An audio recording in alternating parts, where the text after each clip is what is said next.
Use contour integration to evaluate this 0 to 2 pi d theta upon 5 + 3 cos theta और I is equal to 0 to 2 pi. इससे denote कर लेंगे इसको।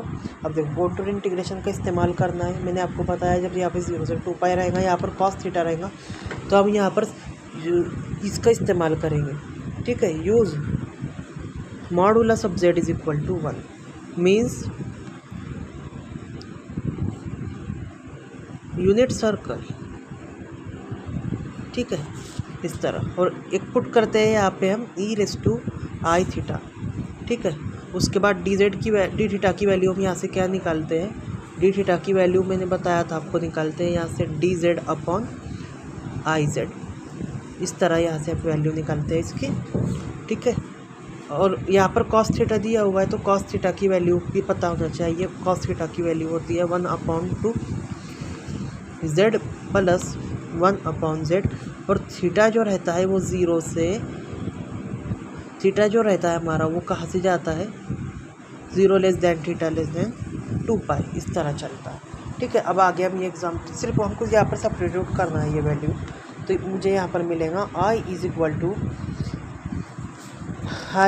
अब देखो 0 से 2 पाई की जगह मैं सिंपली क्या लिख सकता हूँ, z इज इक्वल टू 1, ये लिख दूँगा मैं। अब डी थीटा की वैल्यू क्या निकाली है हमने, dz अपॉन iz। ठीक है, और यहाँ से फाई का फाई रहेगा, 3 का 3 रहेगा, और cos थीटा की वैल्यू क्या रख रहे हैं हम यहाँ पे 1/2 z प्लस 1/z। इस तरह कर लेंगे। ठीक है, आगे देखते हैं क्या होगा इसके बाद। ठीक, अब बड़ी लाइन नीचे की तरफ है तो हम क्या कर सकते हैं, इसको dz ऊपर रह जाएगा और iz जो रहेगा ये नीचे की तरफ आ जाएगा। ठीक है, और यहाँ पर क्या बचेगा, फिर यहाँ पर बचेगा 5 + 3/2 z प्लस 1/z, ये बचेगा। उसके बाद देखते हैं limit integration z is equal to 1। ठीक है, dz अपॉन iz। अब इसको सॉल्व कर लेते हैं यहाँ से, तो ये हो जाएगा हमारा 10 + 3 z प्लस 1/z। इस तरह कर लेंगे। उसके बाद z इज इक्वल टू 1 है ना, और क्रॉस मल्टीप्लिकेशन जब हम करते हैं तो 5 × 2 करेंगे तो 10 + 3 × z प्लस 1/z, और इसके नीचे कुछ नहीं है यानी कि 1, तो नीचे 1 × 2 करेंगे तो इसका आंसर क्या आ जाएगा, यहाँ पर 2 आ जाएगा। ठीक है, इस तरह कर लेंगे हम यहाँ पर। अब देखते हैं आपसे, ये जो 2 रहेगा यहाँ से ऊपर चला जाएगा तो क्या हो जाएगा 2/iz, और यहाँ पर रहेगा हमारा नीचे 10 + 3 z प्लस 1/z, और यहाँ पर रहेगा dz। इसके अंदर कांस्टेंट है 2/i, वो बाहर निकाल लेंगे। यहाँ पर रहेगा modulus of z is equal to 1, यहाँ पर रहेगा। ठीक है, अब आगे देखते हैं यहाँ से क्या कर लेंगे। यहाँ से हम ये जो z है ये पूरे के साथ मल्टीप्लाई होगा नीचे, तो z ये पूरे के साथ मल्टीप्लाई होगा, 10 + 3z प्लस 1/z के साथ मल्टीप्लाई होगा। यहाँ पर रहेगा dz, तो इसको करेंगे सॉल्व। तो देखते हैं पहले। अब देखो ये हो जाएगा 10z, क्या हो जाएगा, ये इसके साथ मल्टीप्लाई होगा। उसके बाद क्या होगा 3, अब देखो ये z और यहाँ का z, यानी ये हो जाएगा z²। उसके बाद देखो यहाँ से 3 × 1/z और ये z, 3 × 1/z × z, यानी यहाँ पर क्या बचेगा, सिर्फ 3 बचेगा, और यहाँ पर रहेगा dz। उसके बाद देखो 2/i, यहाँ पर रहेगा z इज इक्वल टू 1, और यहाँ पर हमको क्या मिलेगा, फिर 3z² प्लस 10z प्लस 3, और यहाँ पर रहेगा dz। इस तरह हमने इसको सिंप्लीफाई कर लिया। आगे उसको और हम सिंप्लीफाई करेंगे तो यहाँ पर रहेगा 2/i, modulus of z is equal to 1। अब देखो ये यहाँ पर मिल रही है क्वाड्रेटिक इक्वेशन मिल रही है यहाँ पर।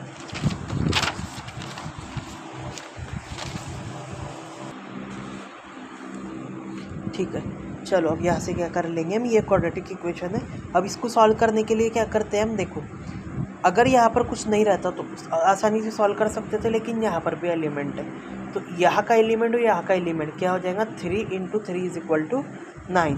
अब हम क्या करेंगे, ऐसे दो नंबर ढूंढेंगे जिनकी मल्टीप्लिकेशन 9 हो और एडिशन 10 हो। एडिशन क्या हो उसकी 10 हो। यहाँ वाले एडिशन देखते हो, यहाँ पर मल्टीप्लिकेशन। तो अगर हमने 9 को इस तरह देखे कि 1 और 9, तो ये दोनों की अगर हमने मल्टीप्लिकेशन की तो 9 मिलेगा, और 1 और 9 की अगर हमने एडिशन की तो हमको क्या मिलेगा, 10 मिलेगा। तो हम इसको किस तरह लिख सकते हैं फिर, 2/i मॉडुलस ऑफ z। तो इसका आंसर आएगा यहाँ पर 3z + 1 z + 3। देखिए किस तरह आएगा। अब इसका इस्तेमाल करता हूँ मैं, 3z² + 10z + 3। अब देखिए 3z² 9 z + z इस तरह लिखूँगा मैं। फैक्टर किया है मैंने 9 के, किस तरह से, 1 और 9 से। इसको लिख सकता हूँ मैं 9z + z + 3। तो यहाँ से 3z मैंने कॉमन निकाल लूँगा, तो यहाँ पर क्या बचेगा, देखिए यहाँ से 3z कॉमन निकाल लिया तो यहाँ पर एक z बचेगा। यहाँ से 3 हट गया और z भी हट गया, तो यहाँ पर क्या बचेगा, सिर्फ 3 बचेगा। ठीक है, और आगे यहाँ पर तो दिया हुआ है z + 3। अब यहाँ पर z + 3 रिपीट हो रहा है, तो उसको कॉमन निकाल लेंगे तो यहाँ पर बचेगा 3z, और यहाँ से कॉमन निकाल लेंगे तो यहाँ पर बचेगा 1, और यहाँ पर रहेगा z + 3। देखिए z + 3 मैंने कॉमन निकाला तो यहाँ से कॉमन निकाला, यहाँ पर बचा 3z, यहाँ से कॉमन निकाला तो यहाँ पर क्या बच गया, 1। तो यहाँ से लिखा मैंने 3z + 1 z + 3, और यहाँ पर क्या रहेगा, यहाँ पर हमारा z रहेगा। ठीक है, तो यहाँ तक के बाद समझ में आई, ओके। और यहाँ पर चलिए अब ये इसको जो हम सॉल्व करते हैं, वो सॉल्व करते हैं CRT से, कॉची रेसिड्यूस थ्योरम की मदद से। तो इसको हम दे देंगे इक्वेशन 1, इसको इक्वेशन 1 दे देंगे, और कंसिडर कर लेंगे यहाँ पर हम, consider modulus of z = 1 dz / 3z + 1 z + 3। इस तरह से कर लेंगे इसको। चलो अब यहाँ पर देखते हैं, ये जो आ रहा है ना, इसको f(z) मान लेते हैं हम, क्योंकि कंडीशन पहली यही है। f(z) = 3z + 1 z + 3, और यहाँ पर z = 1 जो है, ये किसको डिनोट करता है, हमारा ये डिनोट करता है दरअसल इस चीज़ को कि हम ना ओरिजिन के ऊपर प्रकार की नोक रख के एक का रेडियस लेके एक सर्कल बना ले। ये बना लिया मैंने सर्कल। तो यहाँ पर मेरा क्या रहेगा, यहाँ पर 0 रहेगा, यहाँ पर 1 रहेगा, यहाँ पर -1 रहेगा, यहाँ पर 1 रहेगा, यहाँ पर -1 रहेगा, इस तरह रहेगा। चलिए हाँ, उसके बाद देखते हैं हम क्या करते हैं, यहाँ पर पोल ढूंढते हैं। ठीक है, तो ऐसा नंबर देखिए, पोल ढूंढने के लिए मैंने आपको क्या बताया था, अगर मैं यहाँ पर लिखूँ 3z + 1 और z + 3 = 0, अगर मैंने मानकर चला यहाँ पर, तो देखिए यहाँ पर क्या मिलता है मुझे, 3z + 1 = 0 और z + 3 = 0। तो यहाँ से z की वैल्यू क्या आएगी, -1/3, और z की वैल्यू क्या आएंगी यहाँ से -3।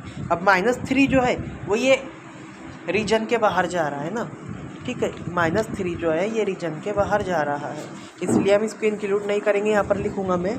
अब देखिए यहाँ पर मतलब -1/3 जो है वो इसके रीजन के अंदर आ जाएगा, क्योंकि हमारा जो सर्कल हमने ड्रॉ किया है वो मॉडुलस ऑफ z = 1 है। तो 1 से छोटा, -1 से छोटा, यानी कि यहाँ पर आ जाएगा, यहाँ पर हमारा -1/3 आ जाएगा। तो यहाँ पर हम उसको बताना पड़ेगा, हमको -1/3 यहाँ पर आएगा। ठीक है, तो यहाँ पर मैं बोलूँगा -1/3 and 3 are simple poles, simple pole क्यों है, क्योंकि यहाँ पर भी पावर 1 है, यहाँ पर भी पावर 1 है, इस तरह। But -3 lies outside of modulus of z = 1। एक और चीज़ हम यहाँ पर लिखते हैं कि हमारा जो फंक्शन है वो एनालिटिक होना चाहिए, तो वो चीज़ भी यहाँ पर हम इंक्लूड कराएंगे। यहाँ पर लिखेंगे हम कि f(z) is analytic on z = 1 के अंदर भी, ऊपर भी होना चाहिए, एंड इनसाइड z = 1, इस तरह।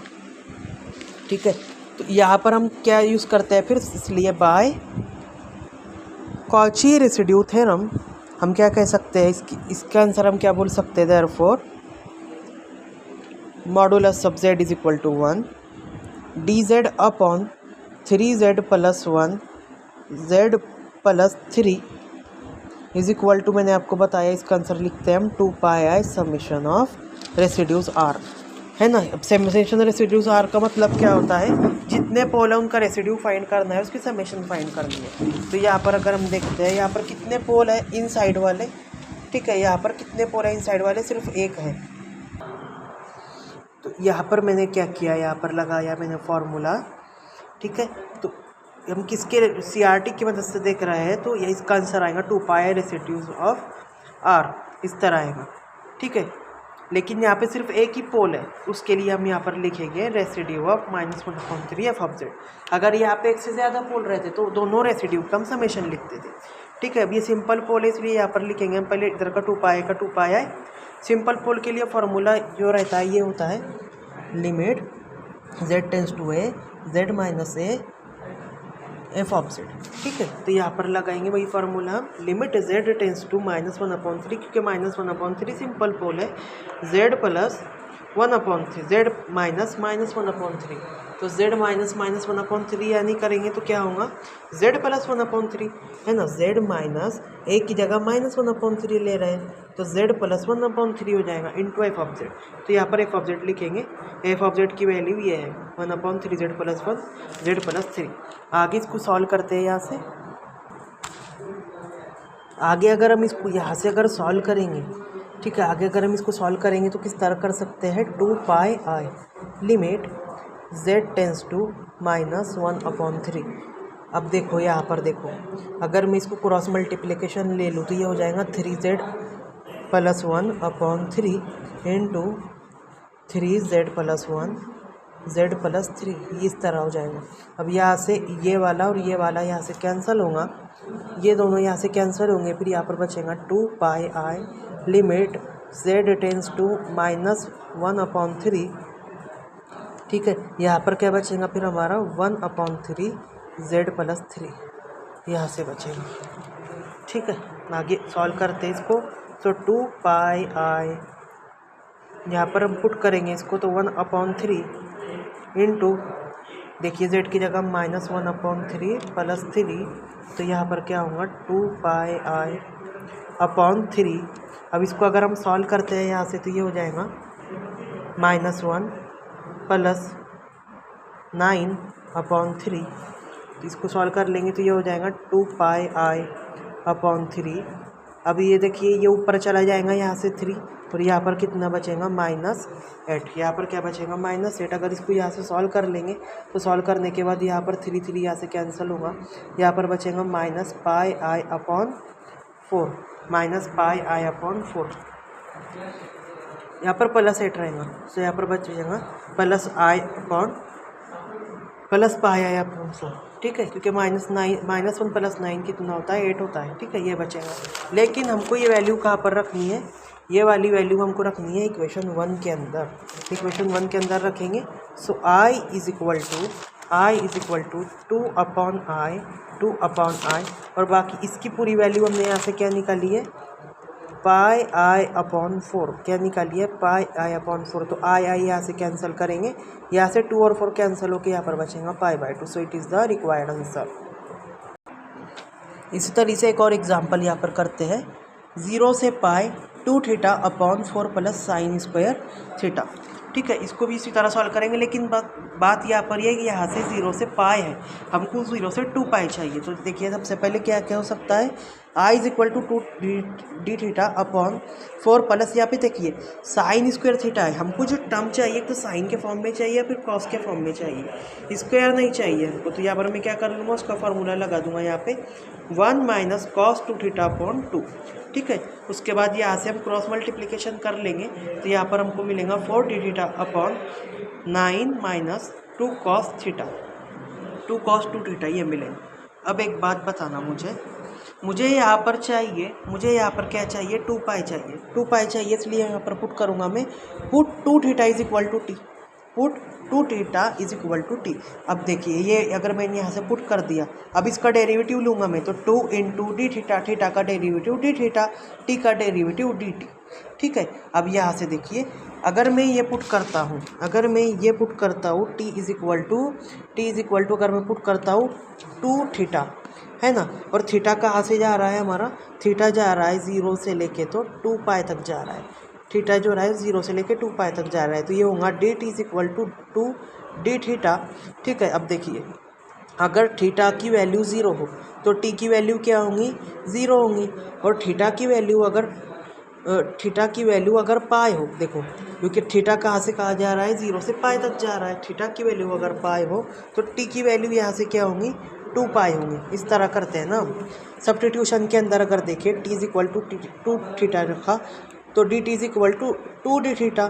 अब देखिए थीटा यहाँ पर है हमारा 0 से पाई तक, तो जब 0 होगा तो टी की वैल्यू क्या होंगी, 2 इंटू 0, यानी टी क्या बन जाएगा, 0 बन जाएगा। जब थीटा पाई होगा तो टी क्या हो जाएगा यहाँ पर, 2 इंटू पाई यानी कि 2 पाई। समझ में आई बात। तो हमारा जो इंटीग्रेशन जो था अब वो कहाँ से कहाँ हो जाएगा, टी के अंदर अगर हमने इसको लिख कर बता दिया तो वो हो जाएगा 0 से 2 पाई तक हो जाएगा। ठीक है, इस तरह कर लेंगे, इस तरह हम यहाँ से कर लेंगे। और यहाँ पर देखिए cos 2 थीटा है, तो यहाँ पर 2 थीटा की जगह हमने क्या पुट किया है, टी, तो ये हो जाएगा cos टी। अब देखिए 4 डी थीटा जो है यहाँ पर 4 डी थीटा। ठीक है, अब यहाँ पर हम देख रहे हैं कि यहाँ पर हमने लिखा है t is equal to 2 theta लिखा है हमने, तो d t is equal to 2 d theta.